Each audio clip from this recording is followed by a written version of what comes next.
चलिए, कल एक थ्योरम हम लिखवा दिए थे ना आपको। देखिए, थ्योरम आपको बताया गया था, आज ये चैप्टर हम ख़त्म कर देंगे, ठीक है। अभी इसके बाद सर भी पढ़ाएंगे आपको। कहा गया था, कहते ये क्वेश्चन बहुत इंपॉर्टेंट है, और मतलब ये क्वेश्चन अगर आप पेपर में देखेंगे तो बहुत साल पूछा गया है। इसमें आपसे कहा गया था कि P alpha beta D U alpha D U beta is equal to zero, ये ऑर्थोगोनल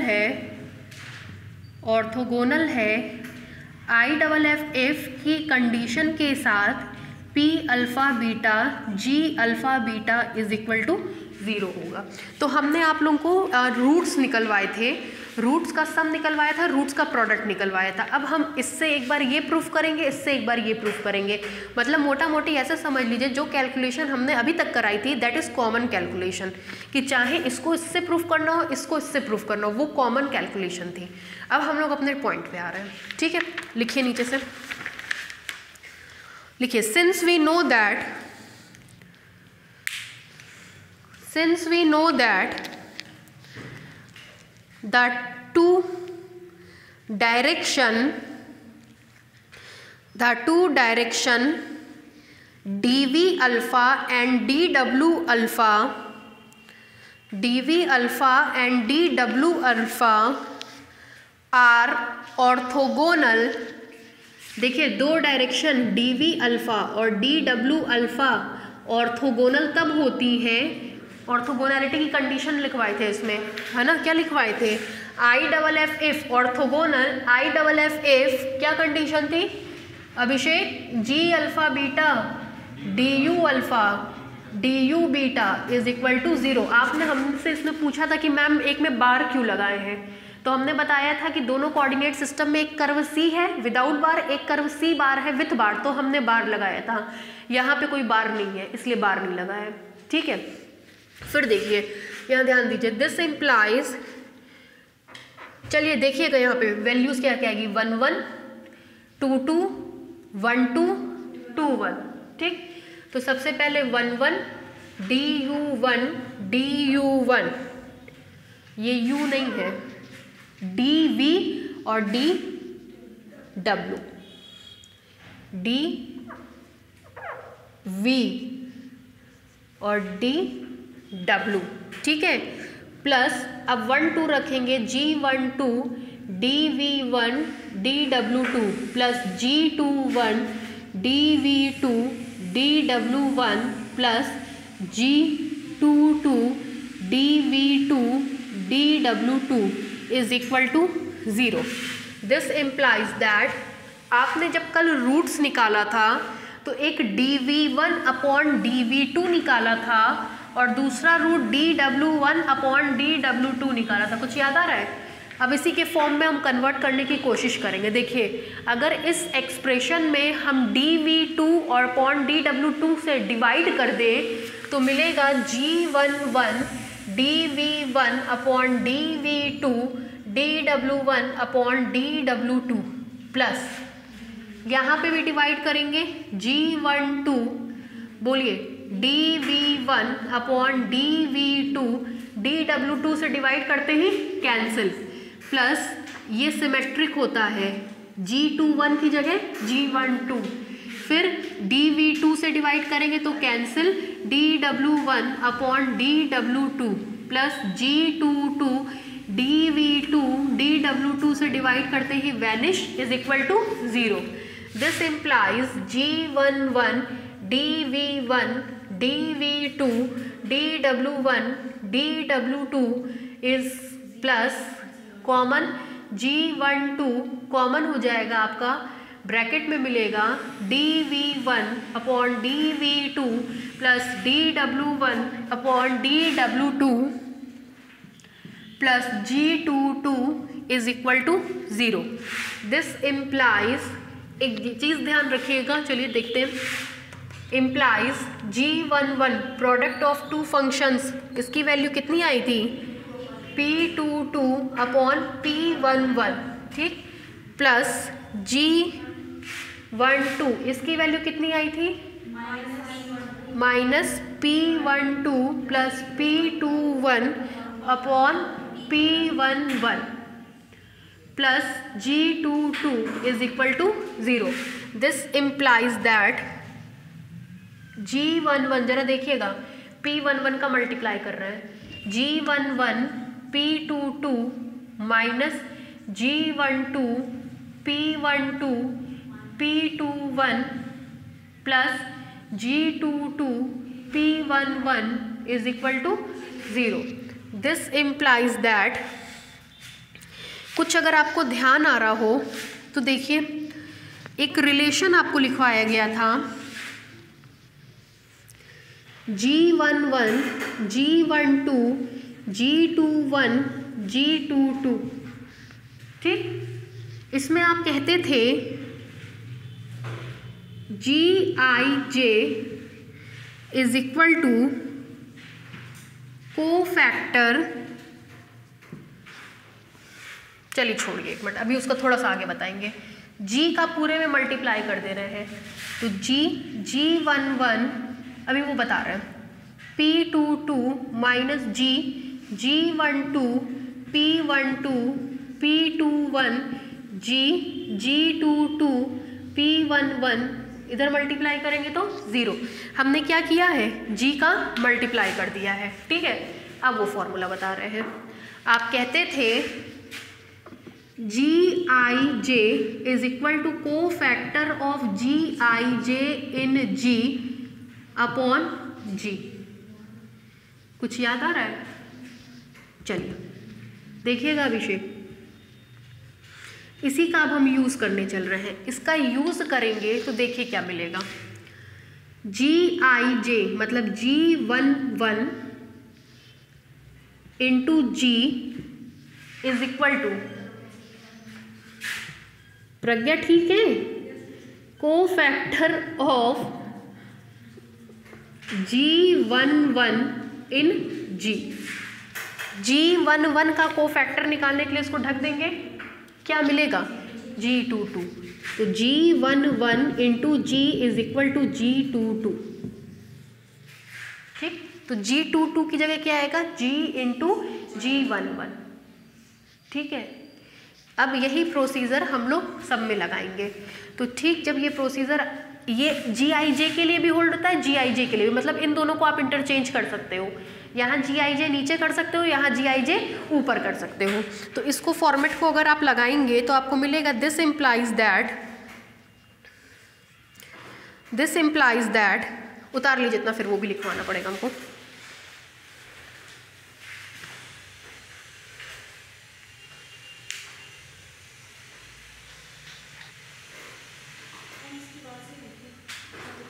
IFF लिखा है,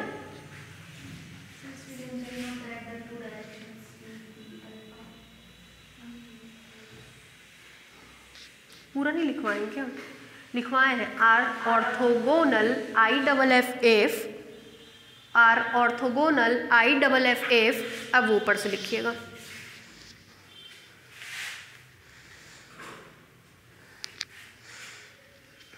यहीं तक एक बार लिखिएगा, मेंशन इसको भी करना पड़ेगा।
है। अब देखिए, देखिए G22 की वैल्यू कितनी आई है? अभी ये लिखना है आपको, है ना, तो लिखिएगा मत, यहाँ लिख रहे हैं, लिख लीजिए नीचे से। सिंस वी नो दैट, ऐसे डब्बा बना के नीचे लिखिएगा। Since we know that Gij is equal to cofactor of Gij in G upon G।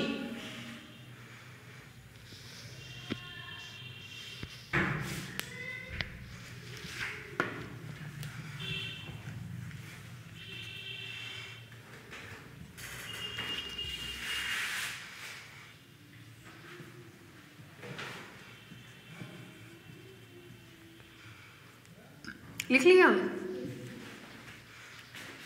देखिए एक फॉर्मूला ये मिला, ठीक, and G22 is equal to cofactor of G22 in G upon G, ठीक है।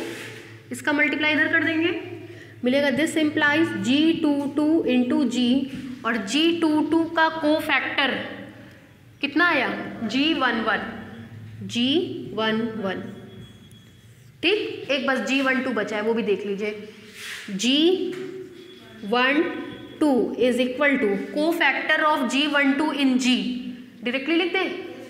G12 का cofactor minus G21 plus minus G21 upon G, this implies G21 is equal to minus G12, ठीक है।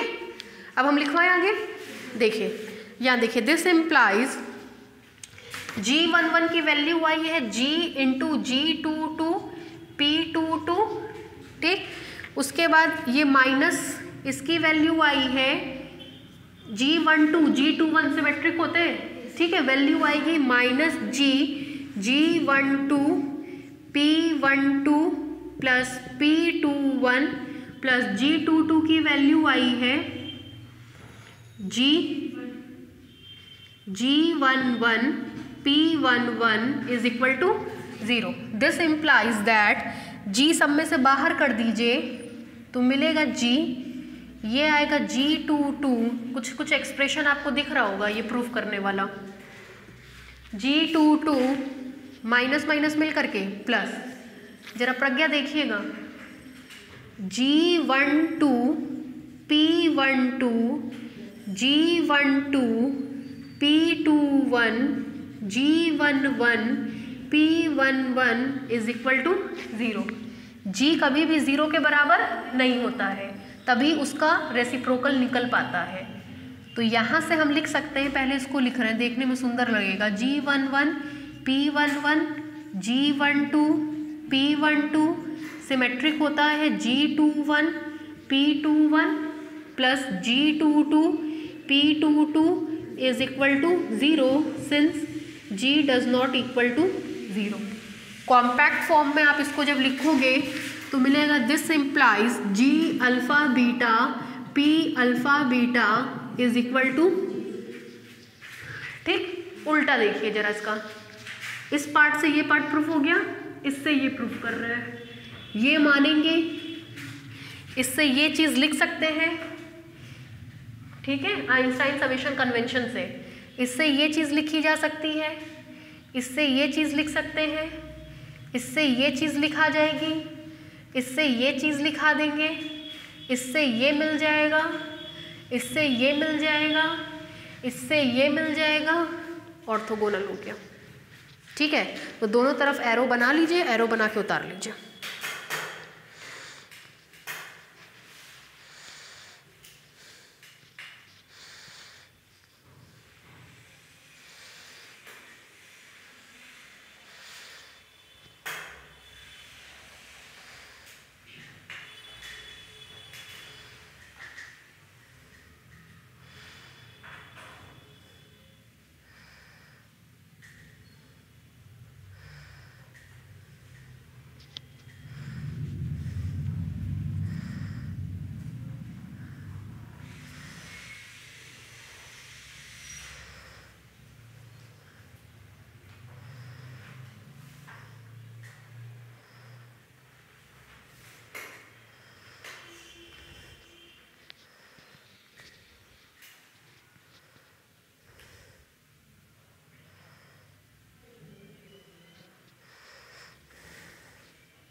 हो गया, सबका हो गया।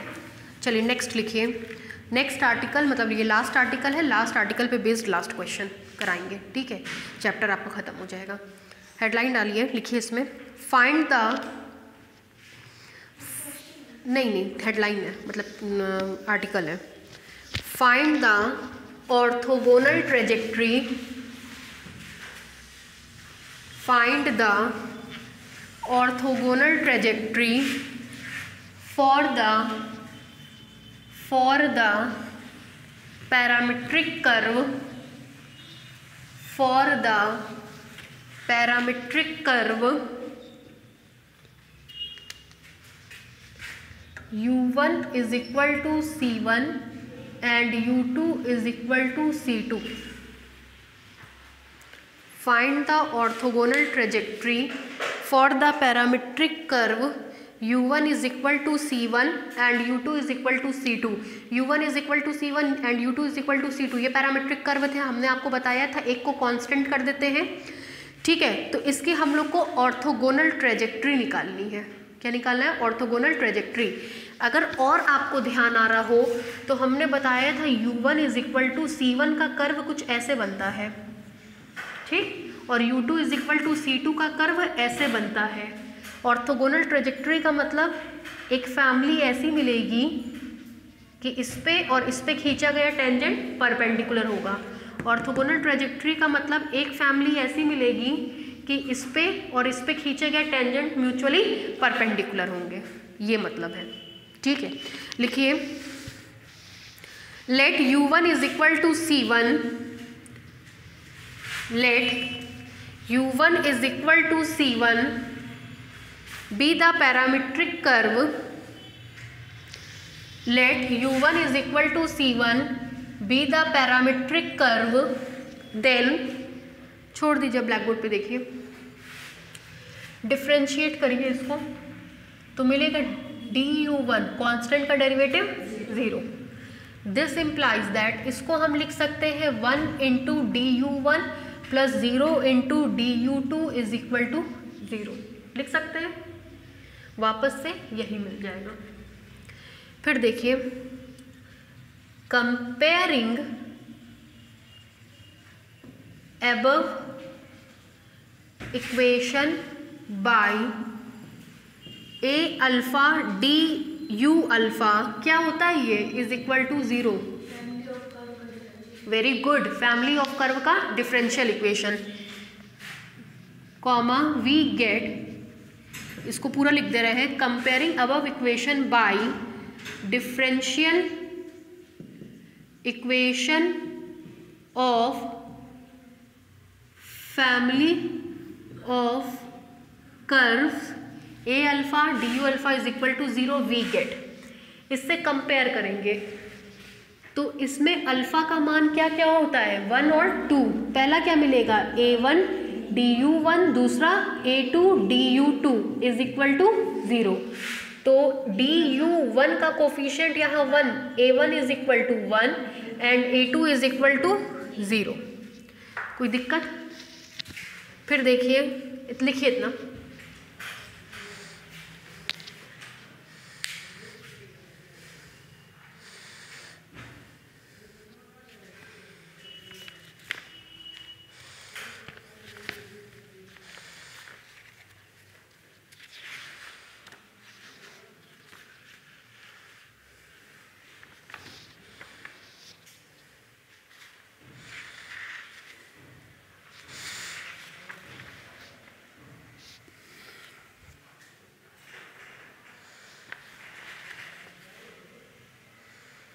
हो गया।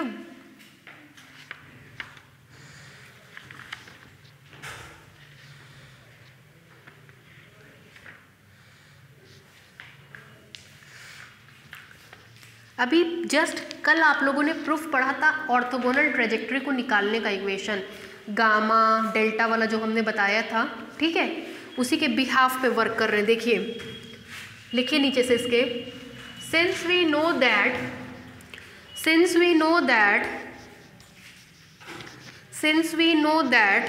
the differential equation of orthogonal trajectory is, since we know that the differential equation of orthogonal trajectory is Abhishek देखिए लिखवाया था हमने A2 G1 beta minus A1 G2 beta और यहाँ लिखवाया था DU बार बीटा।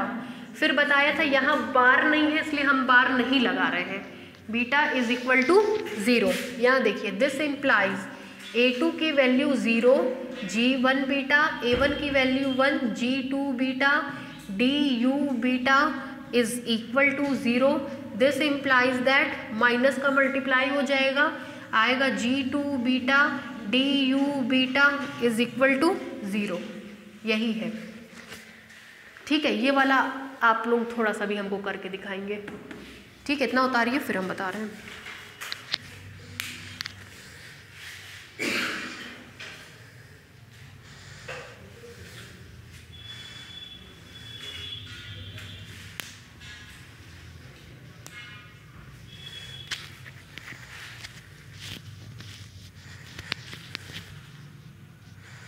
आज आपके सर का रिप्रेजेंटेशन था यूनिवर्सिटी में, 2-3 दिन से परेशान थे उसी चक्कर में। मेरा 22 को है, सब बच्चों का आधे घंटे का है, मेरा 2 घंटे का रख दिए।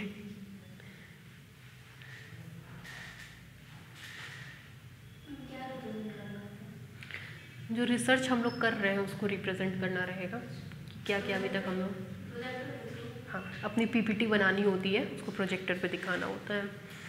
सर का तो आधे घंटे का था, 4-5 पेज का बना के किनारे हो गया। अब मेरा 2 घंटे का है, कम से कम 50 पेज तो लगभग होगा ही। हो गया। चलिए अब दूसरे के लिए करने चल रहे हैं। दूसरे के लिए करिए, शुरू करिए। लिखिए again U2 is equal to C2 be the parametric equation. Again U2 is equal to C2 be the parametric equation, then differentiate करेंगे तो क्या मिलेगा, DU2 is equal to 0, जिसको आप लिख सकते हैं 0 into DU1 plus 1 into DU2 is equal to 0। फिर इसको क्या करेंगे, कंपेयर। पूरा करके दिखाइए।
क्या आया आंसर,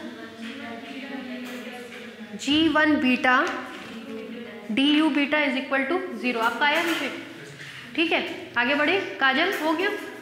चलिए last question of this chapter लिखिए। प्रूव दैट, और लगा लीजिएगा most important, prove that on the right skew helicoid, right RIGHT, right skew SKEW skew, right skew helicoid HELLICOID helicoid right skew helicoid x1 is equal to u1 cos u2, x2 is equal to u1 sin u2, x3 is equal to au2। ये helicoid का equation है, right skew helicoid. हो गया, लिखिए comma the family of curve is orthogonal, the family of curve is orthogonal to the curve u1 cos u2 is equal to constant, to the curve u1 cos u2 is equal to constant, comma is the family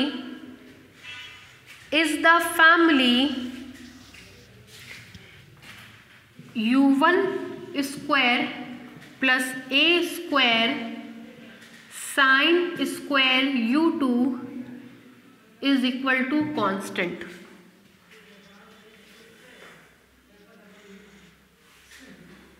ठीक है, कह रहा है ये skew helicoid का equation है।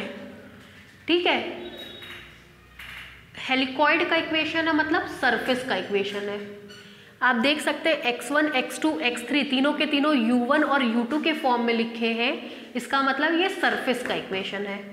इस surface के ऊपर एक कर्व लिया गया है u1 cos u2 is equal to constant की पहचानना सीखिए। कहीं पे भी अगर xi is equal to xi u alpha type का है तो ये सरफेस है। मतलब अगर कहीं x u के फॉर्म में लिखा है, x u के फॉर्म में लिखा है तो वो सरफेस है। और कहीं पे भी अगर x t के फॉर्म में या x s के फॉर्म में या फाई u के फॉर्म में लिखा है तो वो कर्व है। ठीक है, u1 u2 दोनों साथ में आए हैं, u अल्फा मतलब u1 u2 दोनों साथ में आए, तो ये किसका इक्वेशन है? कर्व का। ठीक, ये कर्व का इक्वेशन है। तो कह रहा है इस कर्व के जो ऑर्थोगोनल ट्रेजेक्ट्री होगी वो ये होगी। मतलब दिए हुए कर्व की हमको ऑर्थोगोनल ट्रेजेक्ट्री निकालनी है। अब क्लियर हुआ? बढ़े, लिखिए सॉल्यूशन में लिखिए given that the equation of right skew helicoid is given that the equation of right skew helicoid is, ये जो दिया गया है इसको लिख लीजिए, इसको मान लीजिए इक्वेशन नंबर 1।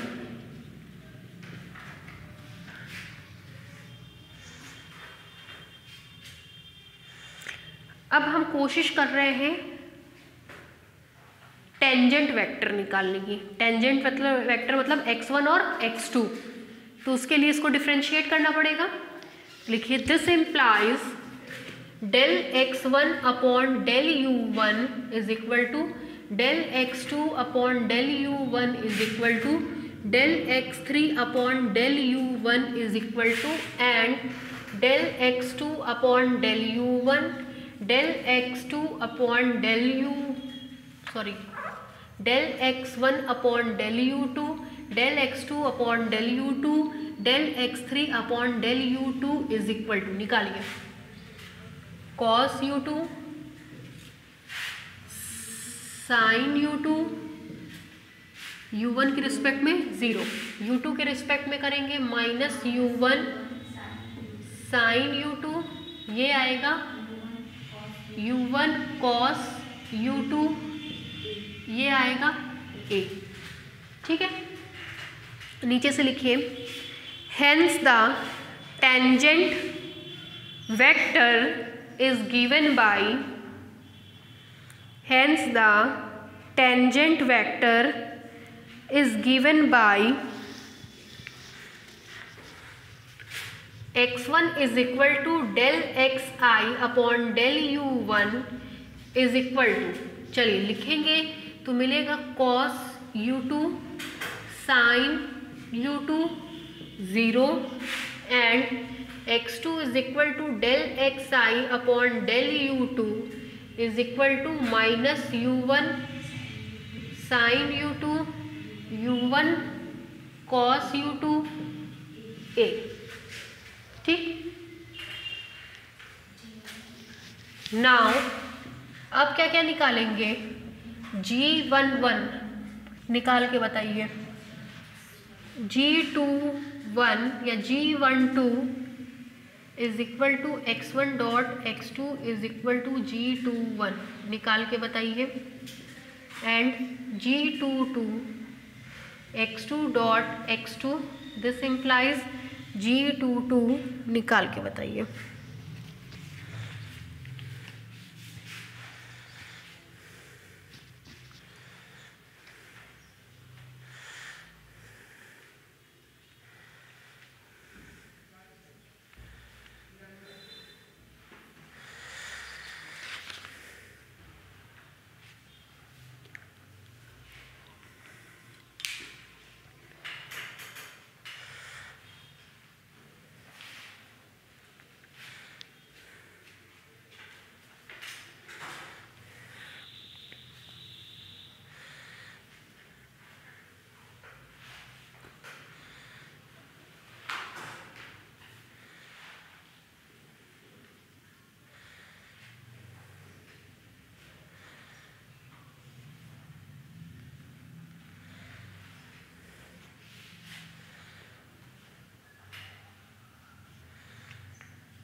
हाँ, सब निकाल लीजिए फिर हमको बताइएगा।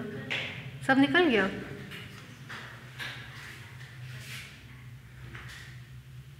चलिए बताइए।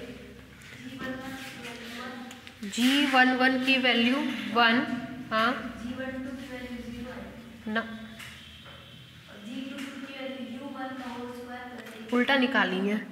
G22 की वैल्यू, हाँ ठीक है, U1 का स्क्वायर प्लस a स्क्वायर, ठीक है, और G12 की वैल्यू 0, ठीक, यही आया है सबका। आगे बढ़े। अब देखिए यहाँ तक मेरा काम हो गया। दरअसल ऑर्थोगोनल ट्रेजेक्टरी का फॉर्मूला होता है a2 G1 beta minus a1 G2 beta is equal to 0। तो ये चाहिए G और क्या चाहिए a1 a2। अभी पीछे हम a1 a2 निकालना सिखाए थे, कहते इक्वेशन से कंपेयर करके निकालते हैं, है ना। नीचे से लिखिए, now the equation of family of curve is, now the equation of family of curve is, now the equation of family of curve is, now the equation of family of curve is u1 cos u2 is equal to constant. फिर हमने इसको अभी पीछे पढ़ा था, u1 is equal to c1, फिर उसको क्या कहते हैं, डिफ्रेंशिएट करवाइए।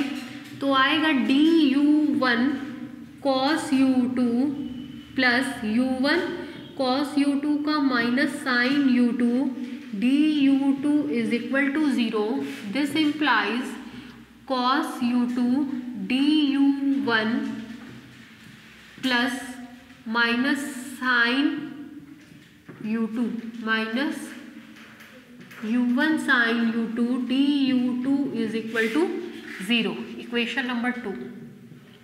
अब क्या करते हैं, इसको कंपेयर करते हैं डिफरेंशियल इक्वेशन से, a अल्फा du अल्फा से। नीचे से लिखिए, बोले यहाँ तक हो गया, उतारिए।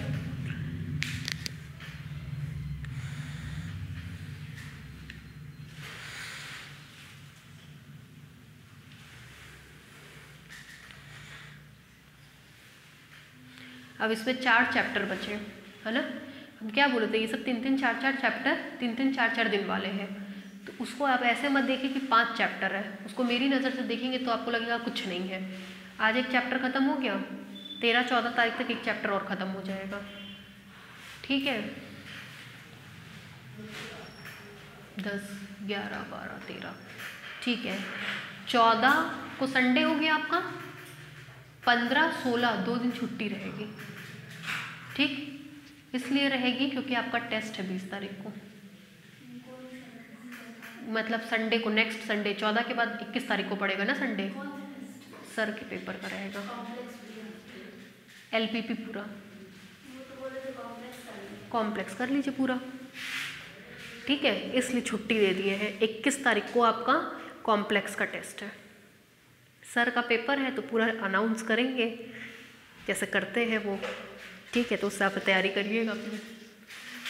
चलिए आगे बढ़े, बोले, लिखिए comparing the above equation, comparing the above equation with the differential equation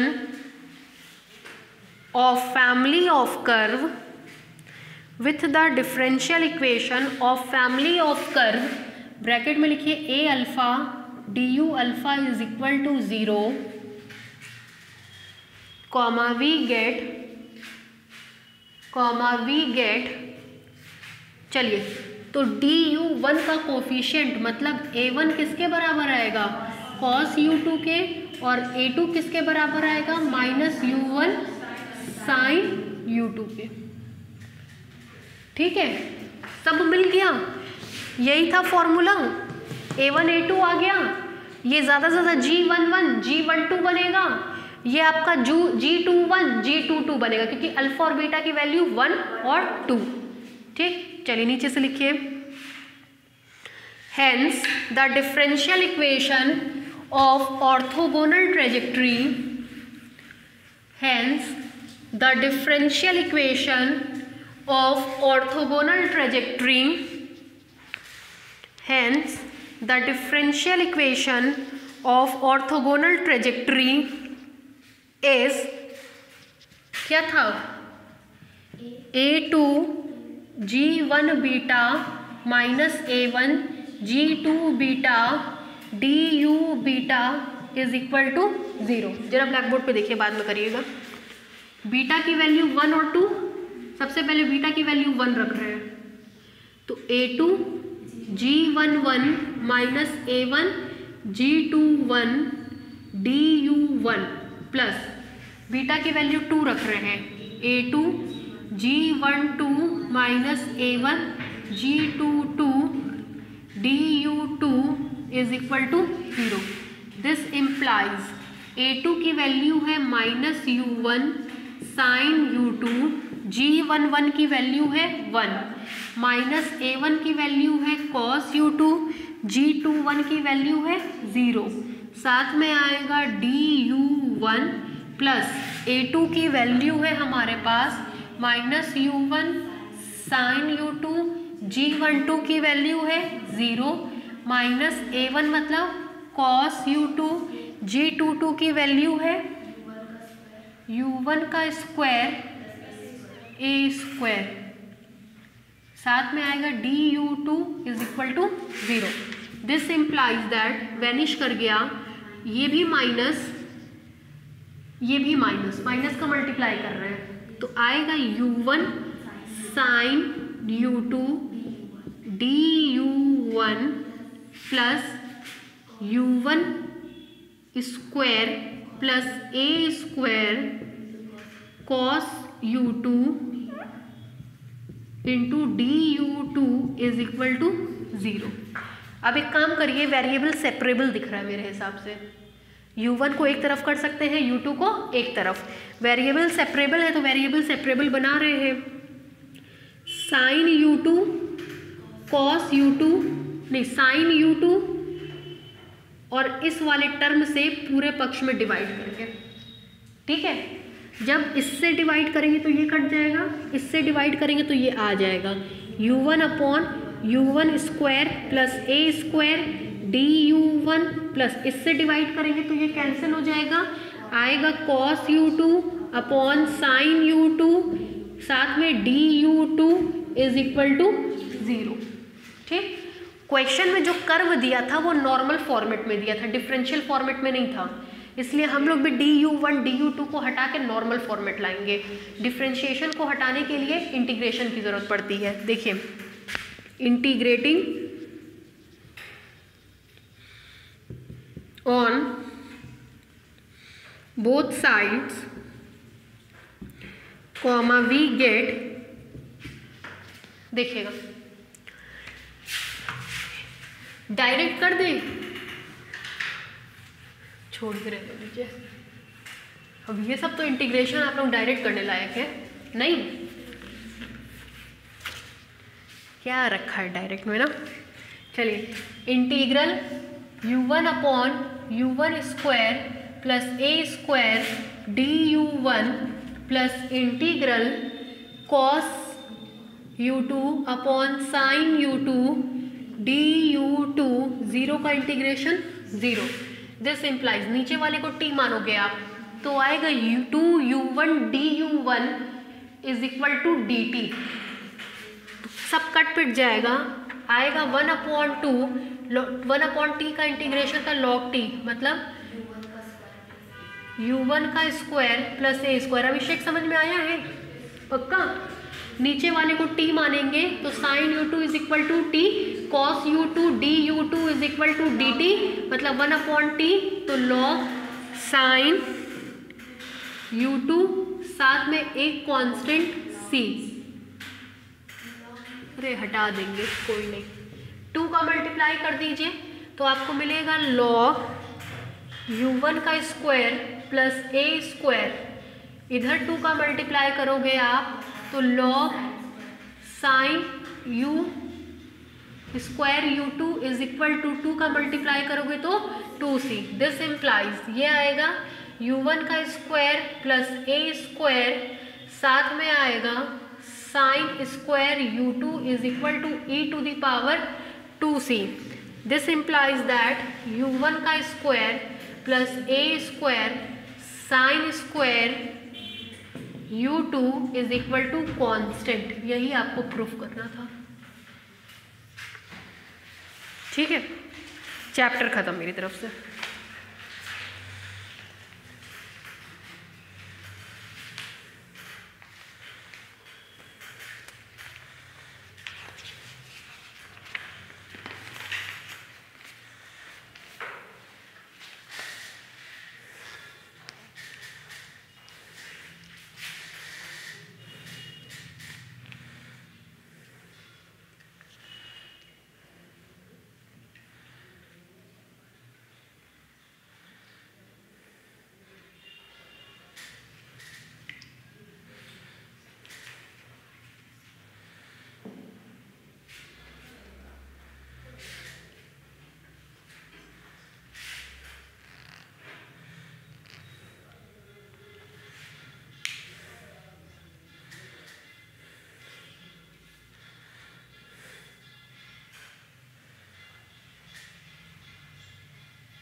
पहले सर कभी भी सर केंद्र में जाना है सर कर और ऑफलाइन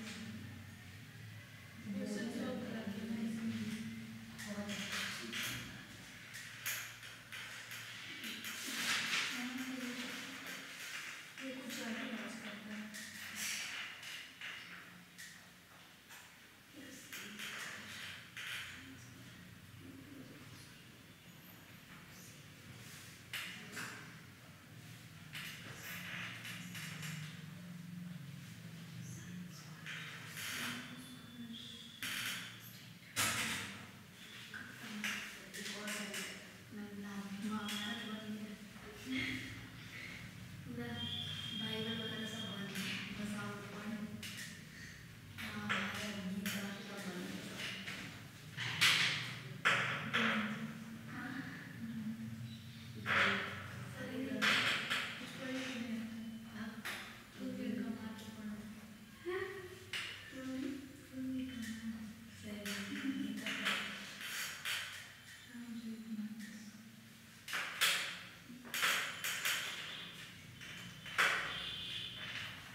फोन नहीं लगा